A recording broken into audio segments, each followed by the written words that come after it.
everyone. It's nice to see you all, and I am so privileged and thrilled to have on the show tonight Yura Christina Zabaz. I hope I pronounced your name correctly.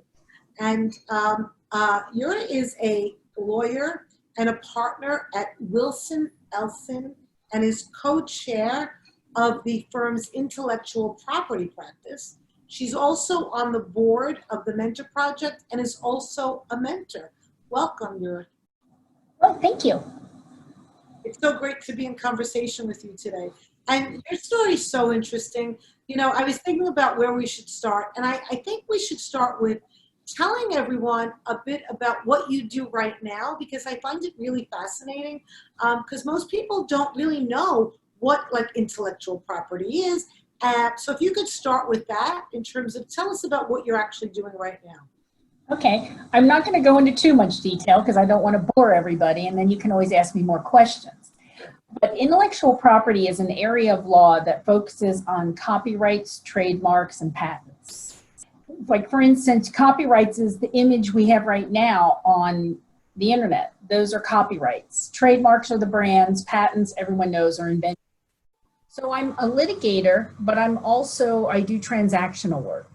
In addition to IP, which is intellectual property, I also am a technology lawyer, and I do data breaches and privacy work. But it all ties together because, as I always tell everyone, I'm a technology science person at heart. So everything I'm doing in law, I'm just applying the science technology side and making it work. And I also have a little bit of a unique niche. I'm at Wilson Elser, which is primarily started as an insurance defense firm.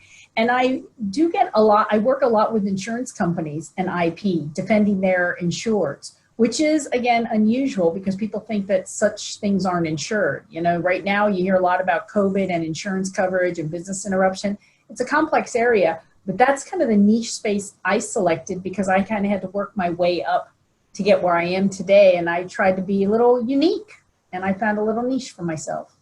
That's great. Now, I'm just going to go back because you made a comment about you don't want to bore us. Actually, this is fascinating. And you don't realize that most of our viewers really want to know more. So you said a word earlier, and I want to just have you talk a little bit more about it because I don't think some people I don't really know what it means. So I'm sure a lot of our viewers don't either. You said something about doing transactional work. And so could you tell us a little bit more about that? Sure. So transactional work in the legal world would mean contracts, license agreements, non-competes. It could also mean a deal, meaning a purchase or a sale of a company, or a certain portion of a company, or employment agreements, anything to do with what happens every day, not outside of the courtroom, the business side, as some people would call it, the business side. Now, let's say there's somebody out there watching, they either have a business or they're on their own, they're solo.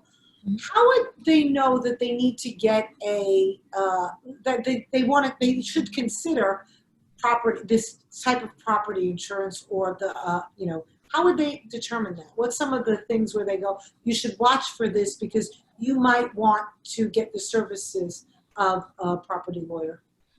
Well, there's several areas, like a small inventor or someone who invents a product or even has decided they want to launch a brand. They're going to need a patent lawyer can help them write a patent and also determine if they have something new and novel, something that they made, exercise equipment, anything that you make. It could be a formulation for cosmetics, which are hard to patent, but that is something that can be protected. If you have a brand, that's a trademark. If you're a small guy, I need to say, hey, I'm going to be selling on Amazon. I need to register my trademark so that Amazon helps protect my brand during SEO, search engine optimization. You need an intellectual property lawyer to help you.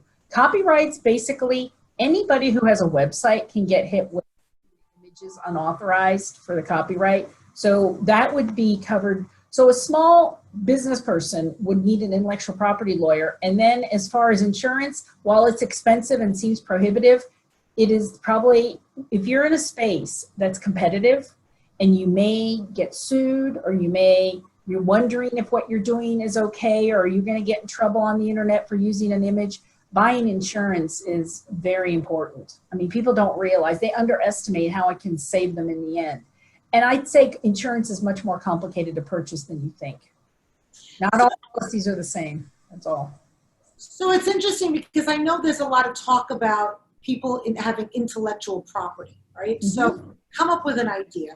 But really, we know that in terms of, for some fields, there's nothing really new. I mean, it's new, but it's reinventing the wheel. It's the same information, but people are packaging it to meet their delivery. So there is a little bit of nuance. So if somebody, for instance, is taking an idea, or let's say there's coaches who repackage information that's been around for a long time, do you think that they would need something like to get utilized for intellectual property to have a lawyer involved? I think that you can't make a judgment call on your own, because it may be new and novel as one aspect of what you're making may be new and novel, and maybe there is a manufacturing process or something that you're using that is new and novel. So don't jump to conclusions. You actually need to talk to somebody who is a patent attorney, walk through the process of maybe doing a search of what else is out there in the world,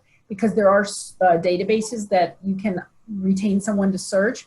Don't make a judgment call, because you'd be surprised. You can actually sometimes patent something that's a new and novel process. It may be something that's minor to you, but yeah, the overall invention, like a pencil. You're not going to get a patent on a pencil, but maybe you have a new way of making a pencil. Maybe you have maybe your pencil's made differently. You just have to never count it out. That's what I always tell people. I think you're giving people really good advice. So now I'd love to shift, because this is really interesting, but I want to shift a little bit in terms of, because you have a very, very interesting background. Because you didn't start out going, I want to be an intellectual properties attorney. No. You didn't even know what that was, probably. No, I didn't. Oh, right. So let's go back to your journey, because I think what's so important for people to hear is that you ended up finding a small niche, but your journey wasn't a straight line. No. You went to lots of different places. So maybe we could start going way, way back to your beginnings in terms of maybe even high school and college, and what you were thinking about doing at the time. So what were you thinking about in high school or early college? Was there something that you always wanted to be? What was that? In high school and early in college, I liked science and medicine and wanted to go into medical school at that time. And but my focus was always science and math. I was a chemistry major in undergrad, and my goal was to utilize that and to be able to treat people and work in an emergency room. Clearly, I'm not working in an emergency room. So I diverted that path. Good, bad, or ugly, but I didn't end up there. And can you talk a little bit about what made you not go to medical school? What changed your mind in terms of? It was a very different time. I did get into dental school, and I went to dental school, and then I wanted to transfer to medical school and got into a program after having been in dental school.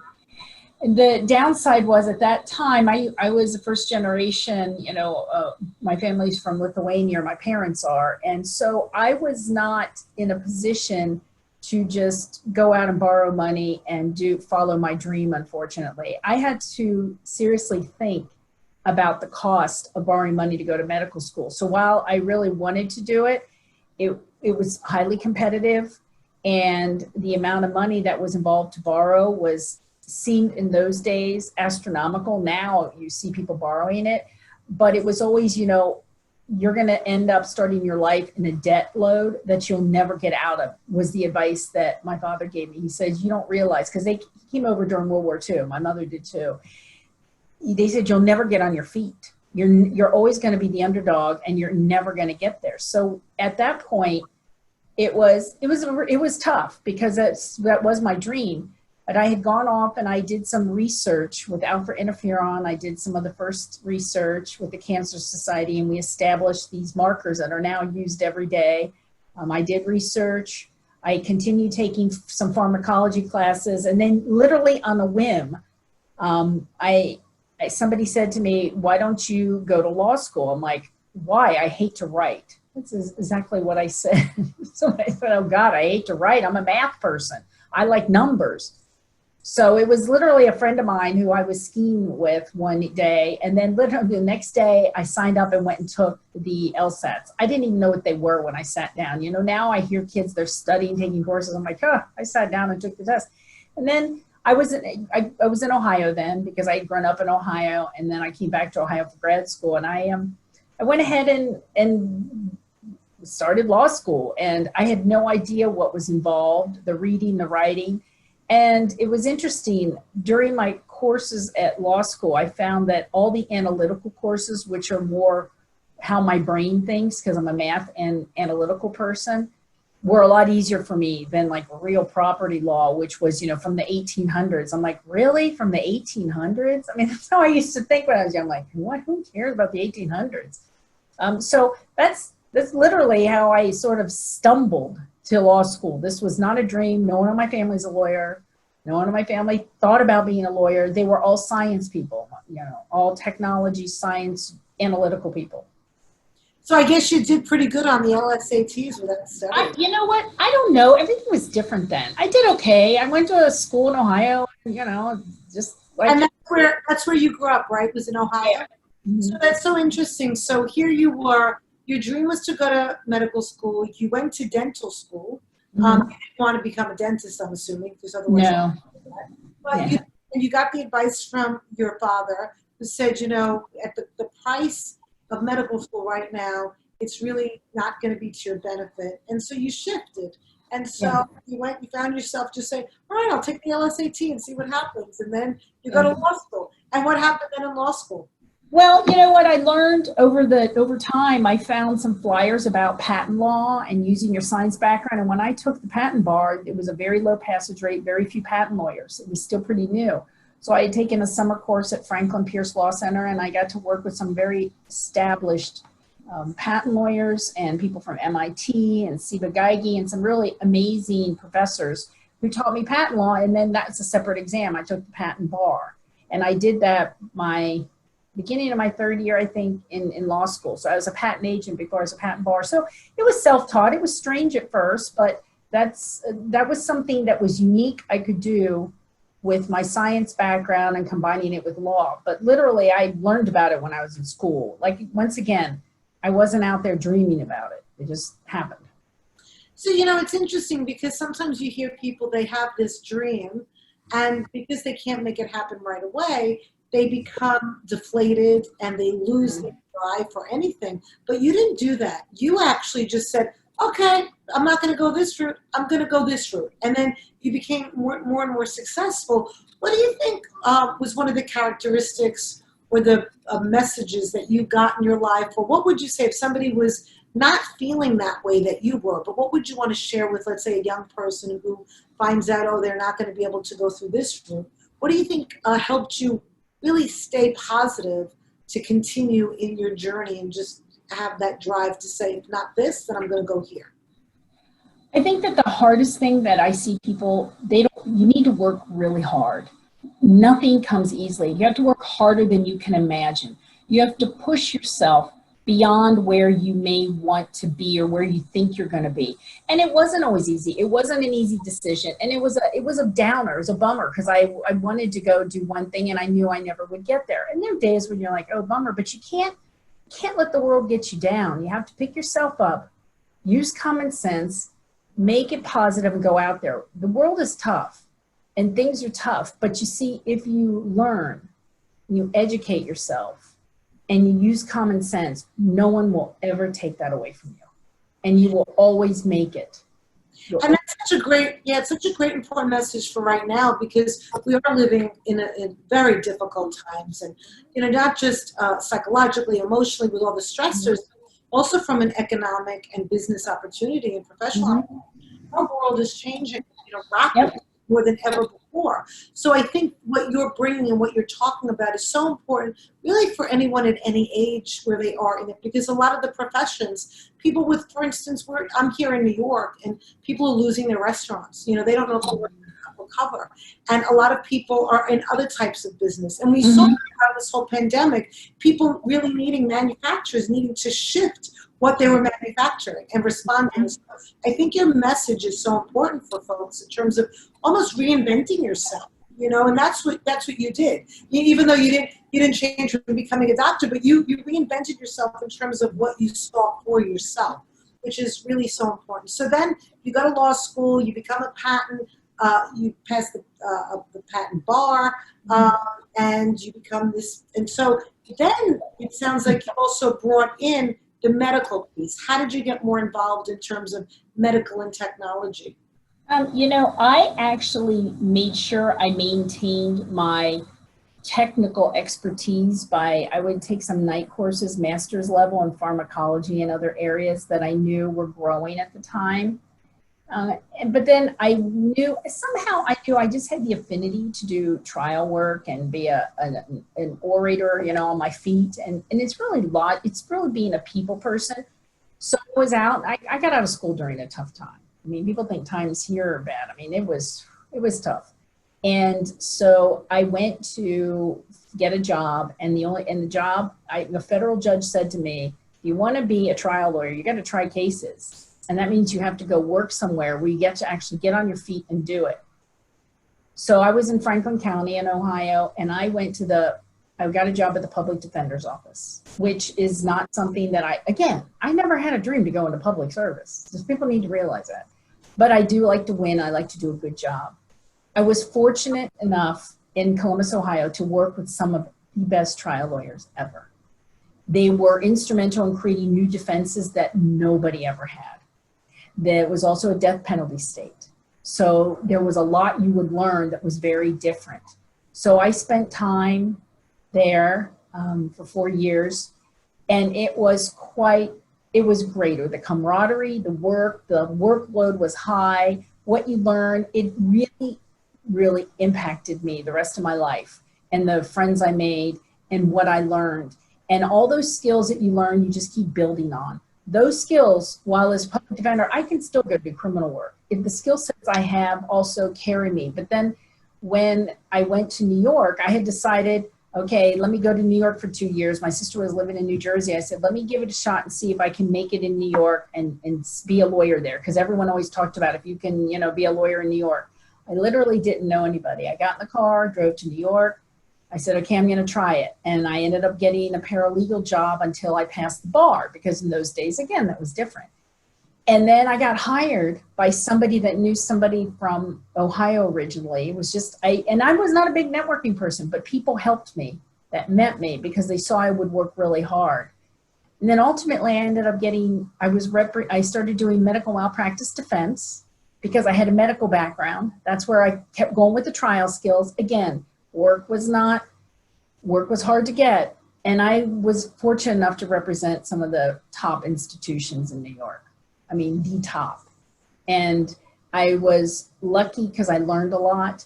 And then I finally was able to segue back into just IP law.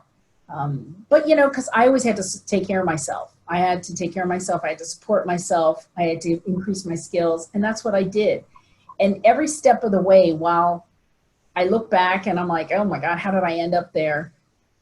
The skills all have helped me. And I feel that I'm the kind of person that I can always find work because I have built skills. And this is what people have to remember. While you're sitting around being bummed out, get another skill set. Because I've watched cycles of things, and you need skills. You have to build your skills. You can't give up. Take that extra time. I even do it now and learn something new. I know it's a bummer. I know it gets depressing, but you know what? Sitting around feeling sorry for yourself is not going to help. Yeah, that's great advice in terms of always learning new skills. I want to go back to when you talked about, someone said to you, well, if you want to know how to do this, you just have to do it, so go do it. Mm-hmm. Do you remember your first case that you defended? No. I mean, I had such a high volume as a public defender. You remember? No, it was a prostitution case I tried. And the judge started laughing. He was an old, very, very seasoned judge. And I had to try it because sometimes people can't plead because they have too many prior convictions. And I had to try it. And he said to me, he goes, you did a very good job with a pile of you-know-what that you had to deal with. Because, prostitution is prostitution. But, because I started out in the misdemeanor courts. So it was kind of funny. So there were a lot of funny anecdotal stories you can remember about life. I remember a lot of them. Do you remember being bad at the beginning? Like that you weren't really like great at it? Because I think that one of the things that sometimes stop people from continuing, is their expectations are really high. So they think, the first day they're going to try it, they're going to be really great, and then they're not. And it's like, no, you're not supposed to be as great as you will be after doing it 20 times, 100 times. So did you experience that in terms of not being really good at something at the beginning or not being as good as you wanted to be? It was actually scary in the beginning. It wasn't that, and it was scary because I have the personality of not wanting to fail, and it's my failing of myself. But the fear is what drives me, apparently. That's what somebody told me later on that used to work with me. They said, you're always going to succeed because you live in fear of failure. And so you're always going to succeed because you want to get out of that rut. I would say I remember being scared, but I'm a very visual person, so I watched a lot of people, and I mimicked people. And I would mimic some of the top people, and I would study and learn.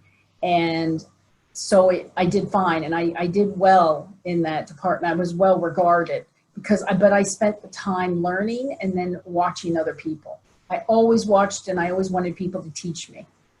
And I think people have to remember, you're going to be scared. And I do that when I mentor young people now that work for me. I walk in, I tell them flat out, I know they're scared. It's okay. But sometimes helping people confront it and saying it out loud, they feel better. Absolutely. That's so important because people have to know that when you're starting out, it is okay to be scared. Yeah, it is. And everybody, and we're segueing right into mentoring. And what's interesting is that people don't realize that someone like you were scared at the beginning, and sometimes it still might be scary when you're trying to. But what you've been able to do, which is so impressive, is to use your fear of failure or not being good to really propel you to not become intimidated, not to freeze, not to get paralyzed, but it propelled you to observe people and to work really hard. I think that's very hard for some people, and maybe I don't know why it is, because you have to have a lot of self-discipline, which I have a lot of self-discipline, and to this day I still study. I mean, I don't wing it. I do things without notes, but I study. People don't realize how much I study before I look like I wing it. No, I still do it. I still prepare. I still have self-discipline, and I still study. And I think that what people realize is that you probably do that to the end if you really want to be successful, because you're trying to get better and you're trying to do a good job. It doesn't become easier. And if you're lazy, forget it. I hate to say it. If you're lazy, I don't know what to tell you. It's going to be harder for you. And it's about keeping the motivation up. So as we said, you are part of the Mentor Project in two different ways. You're actually on the board of the Mentor Project, and you're also a mentor. So would you like to please tell us a little bit about your role on the board of the Mentor Project and how you became involved and how you're dedicated to this really organization and way of life, and movement, if you will. I met Debbie Heiser, who is phenomenal, and recruited me. I actually met her husband first before I met her, who recruited me to become a mentor. And the reason it was great timing is I truly believe in science and technology, and evolution-wise, in terms of technology, I feel fortunate that I've lived through several cycles between college and now I'm very involved in technology again. I work with a company named RF Rain on RFID solutions that have been so amazing. And I want people to understand that science and technology is what drives everything. The space program, we finally have the space program again. That is what's driving. These computers we use wouldn't exist. And what I want young people to do is not take out debt loans for degrees they can't use to make a living. And I know a lot of people don't have that mentality to think with common sense and logic. And if they don't have it, is there a way to teach them that? Is there a way to motivate them that science and math is cool and that's what you need to do? And just because something shows up on your phone like an app, it doesn't just appear there. Someone has to write the content. Someone has to write the code. And when Debbie approached me, I thought, this fits in with everything I do now, which is pretty much focused on helping people understand that science and technology, we went full cycle. There was a time when an engineer couldn't get a job. And now you can't get enough of qualified, I'm not just an engineer, but qualified ones, because they're few and far between. Like working on new technologies, like I've been fortunate enough to do as a patent lawyer and working with RF-Brain and RFID, it's amazing. That is a platform that's going to lead the future because it helps you with your contactless life. So I just want to help other people understand. And I don't know if doing it at a young age, I want them to be involved in math. I want them to not be afraid when they say, I hate math and I can't think like math. Let's work on it. How can we help you understand that math is important and that thinking like that? It's how you think. It's not just the plus, it's how you think. And we need to get more young people in that mode again and out of the, let's just hit a button and it's all going to happen. You know, I always tell young people, so what happens one day when everybody who's older is gone? The content's going to disappear and what? The internet's going to go dark? Because you don't realize someone writes the content. It doesn't just, someone writes the code, it doesn't just show up. There may be JavaScript behind it, but I got news for you. Someone's got to put the whole platform architecture together. And I have friends who retired and had to come back to work to help utility company platforms operate because younger people didn't know how to do it. So how do you think that we can get more younger people? And I know one of the issues many years ago, and you can tell us what it's like now, is females. Is there something that used to happen in junior high school, right? Where girls were developmentally very much into and on the same rate as boys with science and math. And then we found years ago that around junior high school, middle school, depending on where you're at in the country, that would shift and girls were no longer finding themselves interested. Even if they were, it was like not cool. But now I know over the last 20 years or so, there's been a lot of effort in terms of recruiting women. And where is that now? Where do you see that in terms of?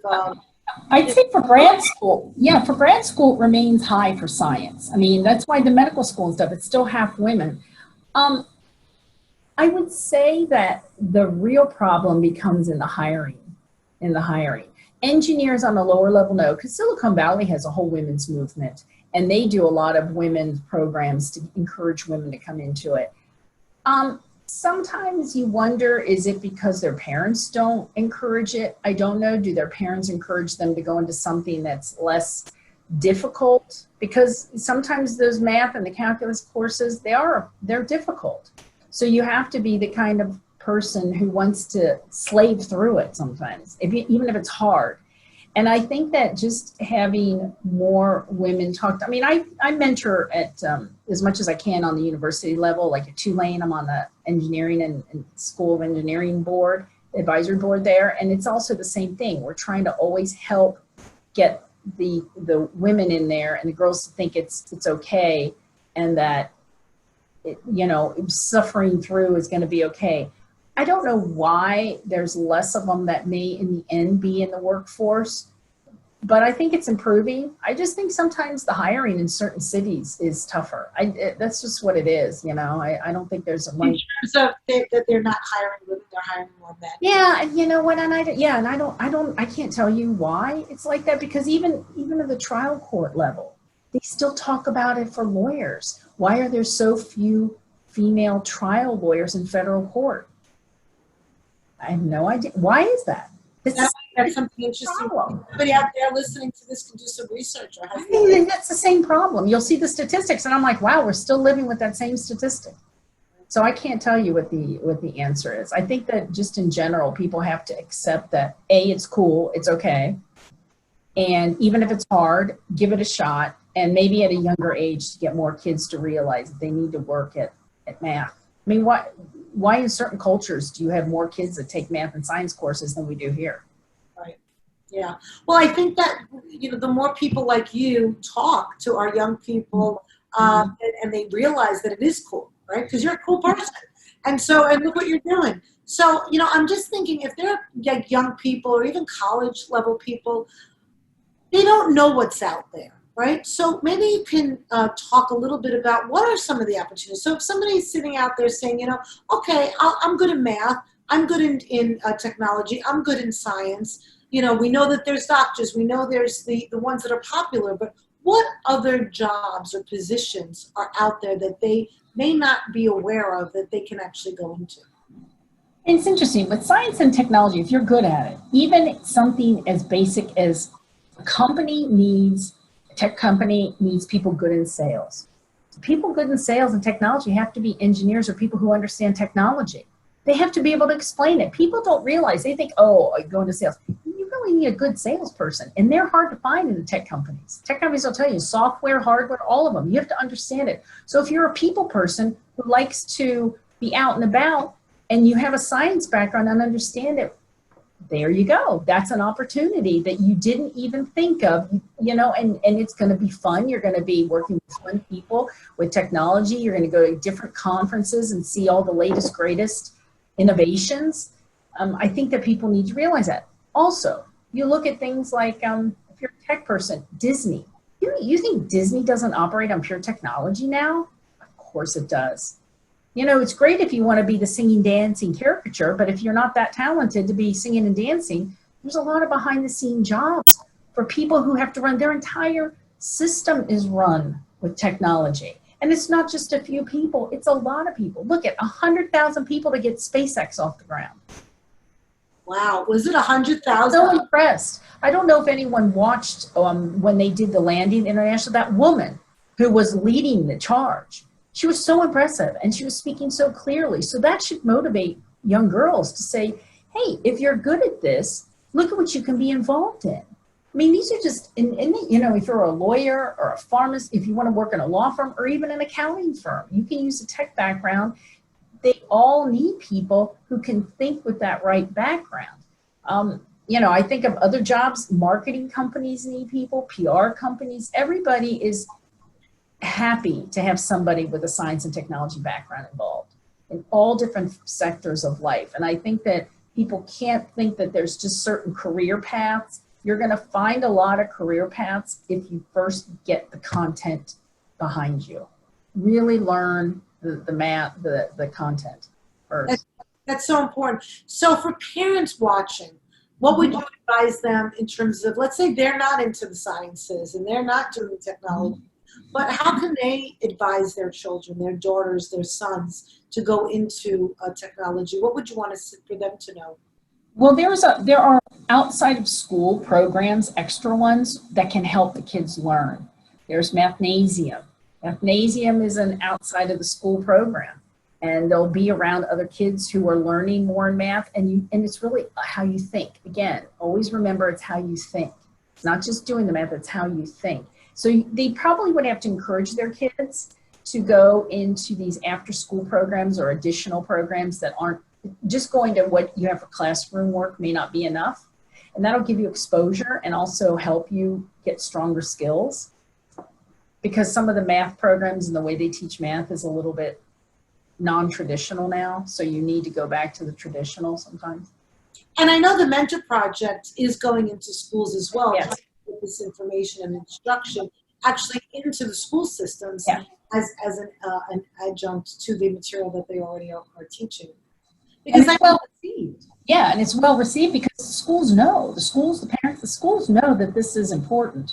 They know they need to fill that void.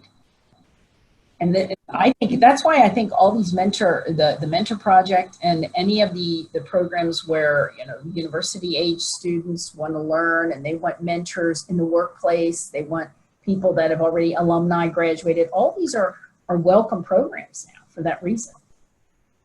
So on a personal note, we'll shift it a little bit. What you said that you're learning, you always learn something new. So what are you learning now? Like, what are you said that you're always learning something. What's something new that you're learning? Well, it was kind of funny. Today, I was actually thinking how I was kind of going backwards in time because I'm working on like patent litigation sometimes. So when I was reading, an expert gave me all this information today, 101. I said, oh my, I'm back to the physics 101. But actually in working with the RFID company and working with IoT, the Internet of Things, I am learning some of the new technologies and how they apply from a platform level. I also, go look at other certification courses for hobbies of things I like. But really, I'm learning the IoT, the Internet of Things technology. Some of our viewers may not know what IoT, the Internet of Things, is. Can you just, for our viewers, talk a little bit about what that is? Because it is fascinating. Yeah, I'll explain it simply. Basically, everything around you is connected. So for instance, you have your utility system, your internet, everything is connected to like the mainframe down, like if it's Verizon or whoever down the front. But you also don't realize within your home, your refrigerator is talking. Everything is connected. So the Internet of Things is using artificial intelligence, which is data. And how is the data used and where is it projected? Because all the data that's gathered on your refrigerator or your Alexa or your phone or your watch is all data that's used. That's why you get those, you always are fascinated how the internet knows what you've been doing recently and all of a sudden the ads pop up. That's all part of Internet of Things and artificial intelligence. So I read a lot about it because that's changing dramatically. I'm not in the technology sector strong enough on the coding side to understand it, but I understand it and I work with companies and I find it fascinating. I'm pretty amazed at how many people don't understand how their computers work and how the data works. It always is fascinating to me. Sometimes just that part of it, it's like, they don't understand what the cloud really is. Yeah. Well, we don't know how our bodies work either, right? Yeah, that's true. Right, like, It's a big organ. We don't even know how we work, right? Yeah. So the whole Internet of Things of humans and how we're connected both it is. Mentally, physiologically, and so I think it's consistent with our kind of like ignorance that some of us all have, with different levels. And I think that it's kind of interesting how you don't learn that in school a lot of these things, right? And this generation really has learned that you push a button and things just happen. I know. Well, you see, you have to remember the Internet of Things and also medicine. There's a lot of common sense involved. And that's it's like also cars, right? How many of us drive our cars and we don't know how our cars work? But some people who are curious about knowing how things work know how everything works. They know how the computer works. They want to know how the computer works. They want to know how that car works. So it's also a way of thinking, I think.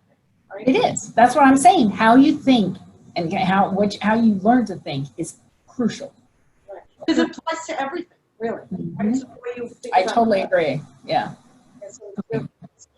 So what's some of the things that you want to learn about in the future? Do you know yet? Or are you just waiting to see what No, you know what? I just kind of keep going and looking more and more on the technology side, meaning the Internet of Things side, the artificial intelligence. Where is that leading to? I mean, I was fascinated by that whole SpaceX launch and watching how the technology was advanced and what's going to come of that. So I was starting to think what's going to come out of that, because that's where a lot of our technology comes from. So I don't know yet, because to be honest with you, a lot of opportunity is brought to me. As a patent lawyer, you get to talk to some really fascinating people who are inventors. So I never know what's going to come in the door. And that's pretty much how I think about it. Yeah, because you get really exposed to so many different ideas in so many different fields. So you're in a really great position to say, oh, this is interesting. I'm going to learn more about that. Yeah. So we have a few more moments left, and this has just absolutely been wonderful, and I know our audience has learned so much from you.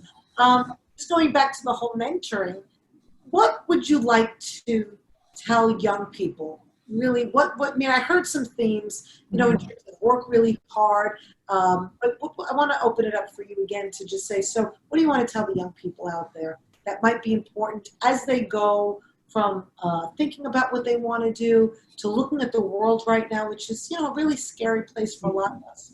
What's some of the advice that you want to give them? I want them to, think about the fact that the world has been hard for a lot of young kids in the past. This isn't the first time. It's just their time. And I want them to realize that don't give up. Keep thinking straight, even when your whole world and your own family, it seems like everybody's acting, abnormally or crazy. You have to be self-disciplined and stay on track, because if you do, you're going to be happier in the end, and you're going to feel safe and sound and secure with yourself. If you're not safe, sound, and secure with yourself, you won't be able to project that to others, and you won't get to where you need to be. That's great. That's beautiful. And any advice in terms of utilizing mentors? Some people have it and it's at their fingertips. Their families have connections in terms of people influencing them. They're in their homes, they have access, whereas others don't. They don't have any connections to people in the sciences, in technology. How would you tell them to find a mentor or to use mentors if they're not used to that? I mean, an organization like the Mentor Project, you can find them. And if you can't, they know how to use the internet. Use it as a tool, not for games. You can find people online through like LinkedIn. People help each other. And that mentors will help. You reach out by email, you read an article, they will help you. They'll be happy, to guide you. And more importantly, when you find a mentor, spend the time and talk to them and listen. That's great. And I think people are very surprised, you can reach out to people. As you said, you read an article, people always think, oh, the author would never get back to me, but everybody thinks that, so nobody's writing to them. Yeah. If you see somebody on the internet that you think is really like a wow and you want to learn from them, reach out. You never know. If they can't help you, maybe they'll refer you to somebody else. So I think that's really important too. Yes, well, this has been great, Yura. This is wonderful, and I just want to thank you again for being here. And I know that our viewers are going to get so much out of this and all the information that you shared, and they can see you on the mentorproject.org as a mentor there as well and on the board. So thank you again. It's been a pleasure. Thank you for the opportunity. I enjoyed it. Great. Thank you. Bye-bye.